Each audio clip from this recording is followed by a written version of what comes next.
हापुड़। चलिए जानेंगे बदलते देश की कहानी इन महिलाओं की जवानी। 2024 में क्या मुद्दा है जिसको लेकर आप वोट देने जाएंगे?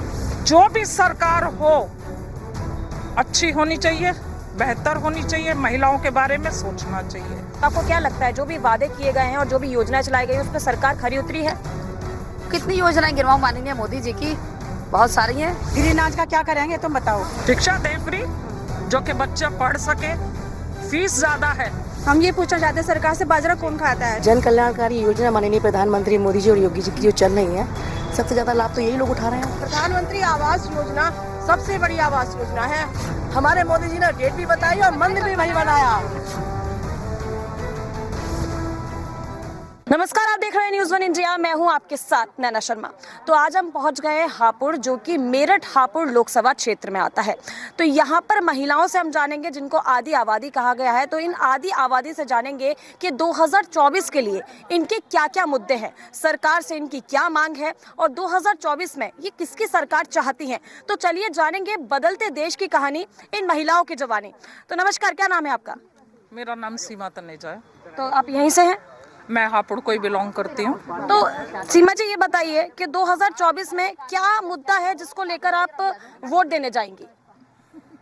मेरा मुद्दा ये रहेगा कि सरकार जो भी हो, ये नहीं कि समाजवादी या भाजपा या कोई भी सीट पे आता है तो महिलाओं का जो हनन हो रहा है वो नहीं होना चाहिए। जैसे कि मणिपुर में अभी एक केस हुआ, उसमें सारे के सारे एक को छोड़ के बरी कर दिए गए। बलात्कार की घटना कोई भी होती है, अगर उसमें बलात्कार करने वाले बरी हो जाते हैं तो औरतों के लिए बहुत ज्यादा मानसिक तनाव वाली बात हो जाती है। फिर उस जगह ये आता है कि हम भी तो महिलाएं हैं, हम कहाँ सेफ हैं। मेरा पर्टिकुलर ये नहीं है मामला कि सरकार बीजेपी की है तो ये कर रही है, समाजवादी है तो ये कर रही है। जो भी सरकार हो अच्छी होनी चाहिए, बेहतर होनी चाहिए, महिलाओं के बारे में सोचना चाहिए। हमारा कोटा जो 33% का है, उस कोटे में हमें सहूलियत चाहिए है। देखिए, बीजेपी की सरकार लगातार दावे करती है कि महिला सुरक्षा पर उसने बहुत ज्यादा काम किया है और माफियों की अगर बात की जाए तो माफियों को भी ढेर किया है। तो आप आपको ऐसा क्यों लगता है कि महिला की सुरक्षा में कोई मतलब बीजेपी सरकार काम नहीं कर रही है? ऐसा है कि मैंने आपको जो एक अभी मणिपुर वाला किस्सा ही बताया, तो सरकार तो बीजेपी की ही है सेंट्रल में जी, कहा तो उसी को जाएगा। आपके हाथरस में कांड हुआ तब भी हमारे बीजेपी की ही सरकार थी, कोई और सरकार नहीं थी। तो महिला कहाँ सुरक्षित है? हम कैसे कह दें कि बीजेपी पूरी तरह से परफेक्ट है? जी, क्या मुद्दा है आपके? क्या मुद्दे हैं? क्या मुद्दा लेके जाएंगे वोट करने? देखो जी, हमारे तो बहुत सारे मुद्दे हैं। हमारी सरकार ने सर्वप्रथम तो महिलाओं के लिए ही बहुत सारा कार्य किया है और महिलाओं की सुरक्षा के लिए कार्य किया है। 33% का आरक्षण जो दिया है वो भी महिलाओं के लिए दिया है। 2024 के लिए महिला सुरक्षा और महिलाओं के लिए जो हमारे मोदी सरकार ने जो गैस की योजनाएं दी हैं, जो महिला के लिए जो है शौचालय दिए हैं, जो उज्ज्वला योजना दी है, जो किसान क्रेडिट कार्ड दिए हैं किसानों के लिए, जिनके लिए गरीब योजना जो है, युवा योजना है, किसान योजना है, बच्चों के लिए हर सुविधा जो हमारी सरकार ने दी है, उस सुविधाओं को लेकर के। और सबसे पहले तो मैं जो मेरा राम मंदिर जो बना है जी, राम मंदिर के लिए भी हम मुद्दा लेकर के जाएंगे। और जो हमारे 370 धारा जो हटी है उसके लिए भी है, 35 की धारा हटी है उसके लिए भी है।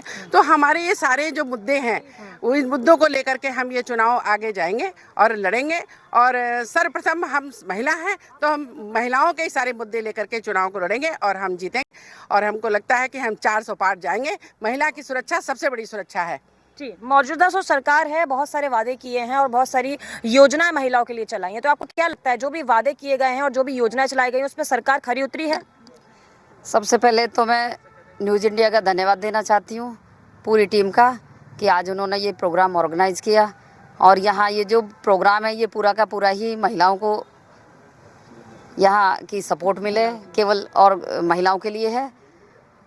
तो देखिए, भारतीय जनता पार्टी के पास बहुत सारे मुद्दे हैं, बहुत सारी योजनाएं हैं जिसमें से कम मैं मानती हूँ यदि 100 योजनाएं भारतीय जनता पार्टी की ओर से आई हैं तो उनमें से कम 70 महिलाओं को समर्पित है और वो बिल्कुल ज़मीनी स्तर पर उनका काम चल रहा है। इसके लिए भारतीय जनता पार्टी का प्रत्येक कार्यकर्ता समय समय पर लाभार्थी के घर जा कर के ये वॉच कर रहा है कि वास्तव में जो योजना स्टेट गवर्नमेंट या सेंट्रल गवर्नमेंट से आई है वो लाभार्थी तक पहुंच भी रही है या नहीं, या खाली हमारे जो प्रशासन है वो ऐसे ही उसको आगे पहुंचा रहा है। तो हम लोग घर घर जा कर के ये पूछ रहे हैं। लाभार्थी बहुत खुश हैं, योजनाएं घर घर तक पहुंच रही हैं। बहुत सारी महिलाओं को उज्ज्वला योजना का लाभ मिला है, बहुत सारी महिलाएं जिन्हें शौचालय मिला है। और अभी हम लोग 2-3 दिन से जो हम लोग घर घर सर्वे कर रहे हैं, लाभार्थियों तक पहुँच रहे हैं। बहुत बड़ी मात्रा में प्रधानमंत्री आवासीय योजना है जो महिलाओं को और पुरुषों को दोनों के नाम जो दिए गए हैं, और जो राशन वितरण का कार्य चल रहा है वो तो सभी के लिए चल ही रहा है। तो कितनी योजनाएं गिनवाऊं माननीय मोदी जी की, बहुत सारी हैं। तो महिलाएं इसमें सुरक्षित हैं और सभी की ओर से एक ही नारा जो हम बोल रहे हैं कि अब की बार 400 पार, तो वो हमारे इस नारे को लेकर के कि 400 से भी पार हम लोग उसका समर्थन कर रहे हैं सब लोग। तो आपकी बार 400 पार लगता है आपको? ऐसा नहीं, 360 सीट है तो 400 पार कैसे हो जाएंगी? 360 में से 4 कैसे हो जाएंगे? 400 में से 360 तो घटाए जा सकते हैं, 360 में से 400 नहीं आ सकते हैं। क्या मुद्दे हैं? क्या मुद्दे? ये कहते हैं कि मोदी जी राशन दे रहे हैं, हम कह रहे हैं कि हमें राशन कब मिला। हम ये जो पहले 25 किलो गेहूं बट रही थी वो आज के टाइम में सिर्फ एक परिवार में 5 जने तो 5 किलो गेहूं मिल रही है। तो वो 5 किलो गेहूं बच्चा हमारे या हमारा परिवार कितने टाइम पूरे महीने तक कैसे खा सकता है? वो शिक्षा फ्री दे, शिक्षा दे फ्री, जो कि बच्चे पढ़ सके। फीस ज्यादा है ना कि राशन। 5 किलो गेहूं क्या एक महीने में एक आदमी 5 किलो गेहूं ही खाता है? कौन खाता है? और निकम्मा बाजरा बनाने कौन के खाता लिए। है? हम ये पूछना चाहते हैं सरकार से, बाजरा कौन खाता है? जो 5-5 किलो हमें बाजरा दिया जा रहा है उसका हम क्या करेंगे? या कबूतर खाएंगे? हम तो खा नहीं सकते उस बाजरे को। तो हमें गेहूं क्यों नहीं पूरी मिल रही? वोट भी कबूतर देने ही जाएंगे। वोट भी कबूतर ही देने जाएंगे हकीकत में, कबूतर खाएंगे तो वोट भी कबूतर ही वही देंगे। देंगे। तो जिस बारे में अभी इन्होंने बात की कि मोदी सरकार ने कई सारी योजनाएं दी हैं और उसका लाभ भी मिला है, लेकिन यहाँ कुछ महिलाएं कह रही हैं कि कोई लाभ उन्हें अब तक नहीं मिला, उन्हें पता ही नहीं होता कि क्या क्या योजना जो है सरकार चला रही है। क्या आप कहना चाहेंगे, आपके क्या मुद्दे रहेंगे? ऐसा नहीं है कि इनको जानकारी नहीं है। जन कल्याणकारी योजना माननीय प्रधानमंत्री मोदी जी और योगी जी की जो चल रही है, सबसे ज़्यादा लाभ तो यही लोग उठा रहे हैं। और उठाने के बाद ये कहते हैं कि हम कोई लाभ हम ले नहीं रहे। एक जने को 5 किलो अनाज मिल रहा है। और कोरोना काल जब ऐसी महामारी आ गई थी, लोग बिजनेस के लिए नहीं, व्यवसाय के लिए नहीं निकल रहे थे, क्योंकि ऐसी बीमारी शायद खुदा ना खास्ते कभी हमें देखने को मिले। लोगों की जान की बचाने के लिए हयात तौबा हो रही थी। उस समय माननीय प्रधानमंत्री मोदी जी ने पर व्यक्ति को 5 किलो अनाज की व्यवस्था करी थी। ये बहुत सराहनीय व्यवस्था रही थी, क्योंकि लोगों को भरपेट खाना मिले, हमारा देश खुशहाल रहे, हमारा बच्चा खुशहाल रहे। ये माननीय प्रधानमंत्री मोदी जी की अपनी एक मुहिम थी। तो ऐसा नहीं है, गलत है इनका कहना। और हम सब बहनों की सुरक्षा भी है इसमें, इनकी भी सुरक्षा है। ऐसा नहीं है कि कोई जाति, हमारे माननीय प्रधानमंत्री मोदी जी ने कि जाति बनाकर किसी को सुरक्षा दी है। उनकी केवल 4 जाति हैं, गरीब, युवा, महिला और किसान। ये चारों जातियों के लिए बराबर काम कर रहे हैं, ना किसी एक जाति धर्म के लिए काम कर रहे हैं। सुरक्षित सारी बहनें तो सभी जाति धर्म की बेटियां सुरक्षित हैं। तो ये माननीय प्रधानमंत्री मोदी जी सभी का साथ, सभी का विकास, सभी का विश्वास को लेकर चल रहे हैं। और ऐसे हमारे माननीय प्रधानमंत्री मोदी जी हैं और हम तीसरी बार मोदी जी को लेकर आएंगे। अब की बार 400 पार का जो हमारा नारा है उसे हम करके दिखाएंगे। और हम बहनों ने ठाना है मोदी जी को लाना है। हम घर घर संपर्क कर रहे हैं तो हम देख रहे हैं कि बहनों के लिए राम मंदिर, मतलब आप देखिए जो अरुण गोविल जी जिन्होंने राम की भूमिका अपना निभाई है, उनको देखकर हमने कभी राम को पहले नहीं देखा। केवल हमने फ़ोटो में देखा था कि राम का चित्र ऐसा होगा, राम ऐसे होंगे। लेकिन जिन्होंने एक राम की भूमिका अपनी एक रामायण में जो निभाई थी, हमारे एक आँखों में, हमारे एक जहन में वही भूमिका हम लोगों के नज़र में रहती है। तो हम वही मान के चल रहे थे। अभी आपने देखा होगा 22 तारीख से हम पहले अक्षत वितरण कर रहे थे, तो हम एक गाना गा रहे थे, मेरी झोंपड़ी के भाग आज जाग जाएंगे, राम आएंगे।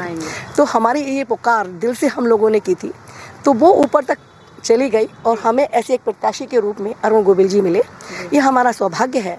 वो बहुत ही सौम्य और सरल हैं और हमें लगता है कि उनके आने के बाद हम सभी बहनों का विकास होगा, हमारे देश का विकास होगा और हम ये सब बहनें सुरक्षित रहेंगी। और माननीय प्रधानमंत्री मोदी जी तो आएंगे ही अब की बार, और 400 पार हम बहनें ला के दिखाएंगे। जी, आपके क्या मुद्दे रहेंगे? क्या लगता है सुरक्षा के लिहाज से अगर पूछा जाए, या फिर जो भी उन बहन जी का कहना है वो जो कह रही है, क्या लगता है आपको वोट किसको देंगी? हमारे जो प्राथमिकता है मोदी सरकार को ही वोट जाना है, मोदी सरकार को ही क्यों देना है मोदी सरकार, क्या वजह है? महिलाएं सुरक्षित हैं और बहुत सारी योजनाएं मोदी सरकार में बिना किसी भेदभाव के, बिना किसी जाति धर्म के दी गई हैं। उज्ज्वला योजना ले लीजिएगा, कोई जाति धर्म नहीं देखा गया। आप देखिएगा हर वर्ग के व्यक्ति को ये इस योजना का लाभ दिया गया। जहाँ हमारी बहनें गाँव में धुएं में परेशान होती थी, आज वो धुआं मुक्त अपना खाना स्वयं अपने हाथों से उज्ज्वला योजना के तहत बनाती हैं। आप देखिए स्वयं सेवी संस्थाएं जो स्वयं सहायता समूह बने हुए हैं, गांव में रोजगार के लिए दिए गए हैं। हर गांव में 5-5, 6-6 स्वयं सहायता समूह बनाए गए हैं, ताकि जो हमारी गरीब तबके की महिलाएं हैं, स्तर की महिलाएं हैं, वो अपना रोजगार कर सके।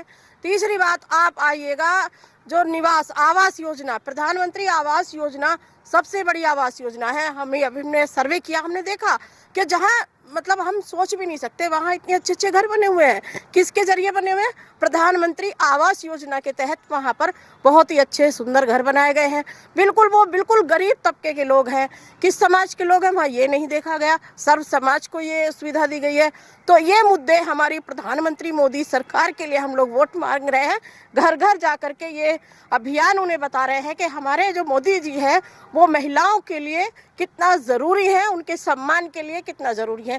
33% आरक्षण के लिए मोदी जी ने ये पूरा ऐलान किया है कि 33% आरक्षण बहनों को मिलेगा, और उन्हें सबसे ज़्यादा जगह अपने सांसद में सबसे पहले पहुंचते ही उन्होंने अपनी बहनों को याद किया। सबसे पहले दर्शन किया, हमारी बहनों ने जाकर के संसद में दर्शन किया। नारी शक्ति वंदन उनका एक कार्यक्रम चल रहा है, सबका साथ सबका विकास चल रहा है, बिना किसी भेदभाव के, बिना किसी जाति के, सर्व समाज के लिए सबका साथ सबका विकास लेकर चल रहे हैं।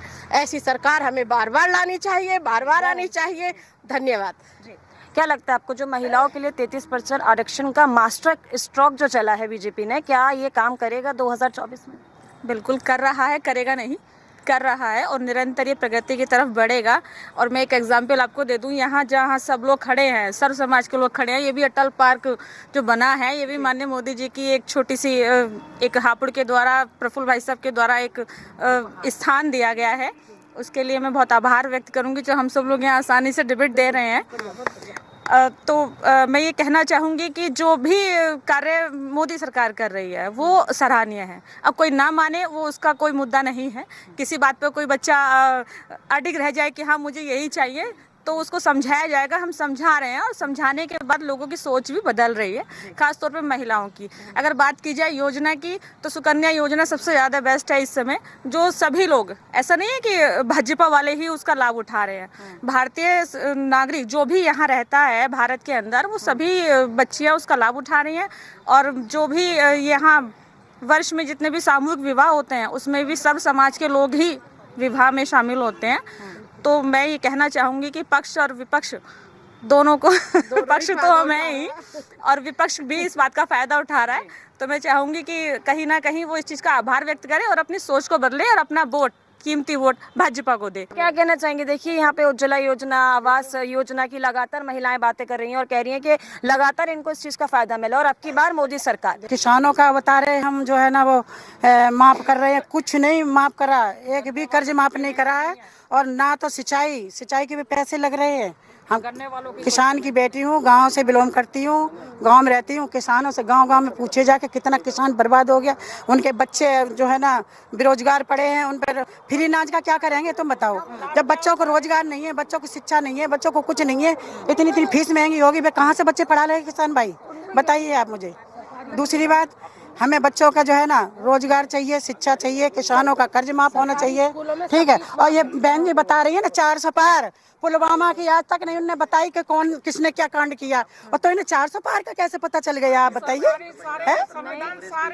कैसे पता चल गया? कहीं नहीं गए। मुद्दा बनाते हैं धर्म को लेके, और श्री राम भगवान कहीं नहीं गए थे, वो शुरू से हमारे मन में है और हमेशा रहे। देखिए गए नहीं थे, लेकिन राम मंदिर का पूरा श्रेय जो है बीजेपी को जाएगा। भगवान जी जब टैंक में थे थे, लेकिन भव्य मंदिर जो बनाया वो मोदी जी ने बनाया। अब से पहले क्यों नहीं बना?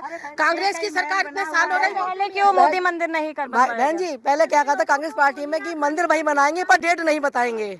हमारे मोदी जी ने डेट भी बताई और मंदिर भी वही बनाया। ऐसे हमारे माननीय प्रधानमंत्री मोदी जी बनाया है मंदिर, लेकिन उनके महल तो बने हुए थे। दशरथ का महल है, हनुमान महल, कैकई का महल है, सीता की रसोई है अयोध्या जी में। मैं बहुत पूरी घूमी हूँ, केवल उन्हें टेंट में धर रखा था। क्यों?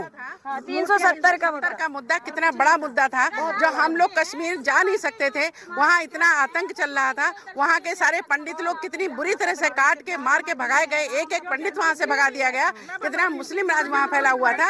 अब आप देखिए कि 370 के मुद्दे को, कितने बड़े मुद्दे जो आज तक कोई हटा नहीं पाया, वो हमारी मोदी जी ने 370 हटाया, 35 हटाया। आज हमारे लोग वहाँ पर कह रही है कि 370 का जो मसला था वो मोदी जी ने किया। हाँ, मोदी जी ने। पहले कश्मीर जा नहीं सकते थे, हाँ। और अब आराम से आप कश्मीर जा सकते हैं। कश्मीर अब भारत का हो चुका है। क्या एक ये भी एक मुद्दा है ना? हाँ, मुद्दा बहुत अच्छा है ये। क्या एक मुद्दा खत्म कर देने से सारी समस्याएं हल हो जाएंगी? सिर्फ अगर घर में 4 बच्चे हैं, आपने एक को पढ़ा दिया, बाकियों को आपने बिन पढ़े रख दिया। आपको ऐसा नहीं लगता कि महिलाओं की सुरक्षा में मोदी सरकार काम करती है?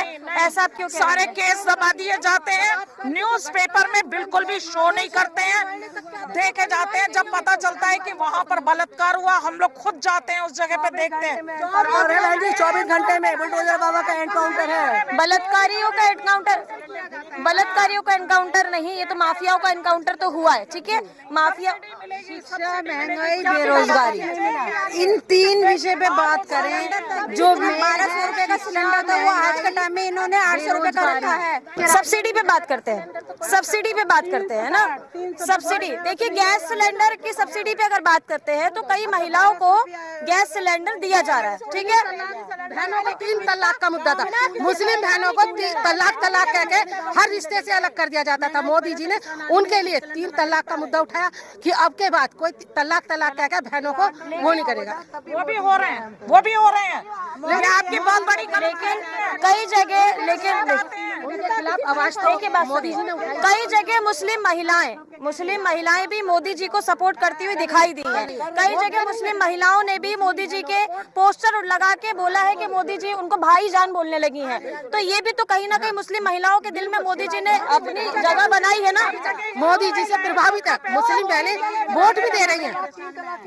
कई जगह पे हिंदू महिलाएं बुर्के पहन के मोदी जी के नारे लगा रही हैं, मुस्लिम बन के हिंदू महिलाएं। अच्छा, जो उन्हीं की ऐसा नहीं है, गलत है आपकी सोच, बिल्कुल नहीं है, बिल्कुल नहीं है, सरासर गलत है। आप गलत बोल रही हैं, ऐसा कुछ भी नहीं है, धर्म में नहीं है। मुस्लिम महिलाएं ही खुद हमारे साथ हैं। हमारे धर्म में, भारत में सनातन धर्म में सिर्फ एक ही रंग है और वो है भगवा रंग। ना कोई बुर्का पहनता है ना पहनेगा। अगर हमें मोदी जी का नारा लगाना है तो हम भगवा पहन के भी लगा सकते हैं। हमें जरूरी है बुर्का पहन के नारा लगाना? हम तो भगवा पहन के मोदी जी जिंदाबाद कह सकते हैं। तलाक का मुद्दा जो है हमारे लिए हुआ है। वहाँ 64,000 कल दिखा रहे थे कि 64,000 वहाँ पर दुबई में 64,000 रोज के आदमी दर्शन करने जा रहे हैं मंदिर में। तो वो भी देखो आप, वो भी तो है। गैस सिलेंडर पे 100 रुपए की कमी की आप अभी कह रही थी कि कोई भी चीज ऐसी नहीं की है योगी सरकार ने जो महिलाओं के हित में हो। 100 रुपए की कमी की थी सिलेंडर पे, क्या उस पे कहना चाहिए? 200 बढ़ा के 100 कम कर दो तो कितना? कहा कैसे 200 बढ़ाए? ऐसा हुआ 410 का सिलेंडर था, सब्सिडी आएगी 650 का हुआ। ठीक है जी, कुछ दिन सब्सिडी कुछ लोगों के आई। अगर 1000 में से 400 की सब्सिडी आ गई तो 400 कह रहे हमारी सब्सिडी आई, 600 तो मना कर रहे हैं ना, सब्सिडी नहीं आई, तो उनको तो वही 650 का पड़ा। फिर हुआ 850 का। अब रेट कम हो गए जी, 20 रुपए कम कर दिए, 40 कम कर दिए, तो भी 200 रुपए तो वो बढ़ा ही ना। इस तरीके से 1100 तक गया सिलेंडर। अब जो है चुनाव के टाइम पे कभी 50 रुपए कम हो रहे हैं, कभी 100 कम हो रहे हैं। हर 1 अप्रैल को पेट्रोल के रेट बढ़ते हैं और उसी के साथ में सिलेंडर के रेट जरूर बढ़ते हैं। चुनावी माहौल में चुनाव की वजह से ये रेट कम करे जाते हैं। जो फॉर्मूला उन्होंने बताया, क्या लगता है आपको ये सही है? कुछ नहीं है। हमेशा गैस के रेट, अभी देखिए ये होली और दिवाली को फ्री सिलेंडर दिया जाता है और फ्री सिलेंडर मिला है। और मैं आपको कोई भी योजना का अगर लाभ लेना है तो आपको इस योजना पे अप्लाई करना पड़ेगा। तो क्या आपने उस योजना पे अप्लाई किया ऑनलाइन? क्योंकि वो कह रही है कि उनको योजना का लाभ मिला है। अगर आपको योजना का लाभ नहीं मिला, क्या आपने अप्लाई किया, कहीं डाला फॉर्म? चलिए, आप ये बात कह रहे हैं कि फॉर्म डालें या अप्लाई करें, ये जरूरी तो नहीं कि एंड्रॉइड फोन सबके पास होंगे या ऐसा बहुत तो से- नहीं है, स्मार्टफोन बहुत तो से- मेरे हिसाब से सबके पास ही है, सबके घर में है। एक मिनट, मैं वही बात कर रही हूँ। बहुत से लोग ऐसे हैं जो अशिक्षित हैं, जिनको यही नहीं पता कि एंड्रॉइड फोन किस तरीके से चलता ये है। भी आपकी बात सही है। ठीक है, और बहुत से ऐसे हैं जिनके पास कीपैड भी नहीं है, हैं? तो योजना जो है किसके तक सीमित रह गई? जिनके पास एंड्रॉइड फोन है। ठीक है, हमारे पास है, लेकिन योजना उस पर शो होती या मैसेज आता तभी तो पता चलेगा। आपको लगता है ऐसा? फार्म हमारे मोहल्ले में सभी ने डाले थे। किसी को फ्री सिलेंडर जो बता रही, दीपावली, होली, मतलब हर त्योहार को मिल, किसी को भी नहीं मिला। किसी सबने फॉर्म भरा था, ऑनलाइन अप्लाई किया था, और सबने किसी को नहीं मिला। सबने आयुष्मान कार्ड बनने के बाद चलते नहीं है, बनने के बाद चलते नहीं है। आज हम पहुंच गए हापुड़। चलिए जानेंगे बदलते देश की कहानी इन महिलाओं की जुबानी। 2024 में क्या मुद्दा है जिसको लेकर आप वोट देने जाएंगे? जो भी सरकार हो अच्छी होनी चाहिए, बेहतर होनी चाहिए, महिलाओं के बारे में सोचना चाहिए। आपको क्या लगता है जो भी वादे किए गए हैं और जो भी योजनाएं चलाई गई हैं उस पर सरकार खरी उतरी है? कितनी योजनाएं गिरवाऊं माननीय मोदी जी की, बहुत सारी हैं। फ्री अनाज का क्या करेंगे तुम बताओ। शिक्षा दें फ्री, जो कि बच्चे पढ़ सके, फीस ज्यादा है। हम ये पूछना चाहते हैं सरकार से, बाजरा कौन खाता है? जन कल्याणकारी योजना माननीय प्रधानमंत्री मोदी जी और योगी जी की जो चल रही है, सबसे ज्यादा लाभ तो यही लोग उठा रहे हैं। प्रधानमंत्री आवास योजना सबसे बड़ी आवास योजना है। हमारे मोदी जी ने डेट भी बताई और मंदिर भी वही बनाया।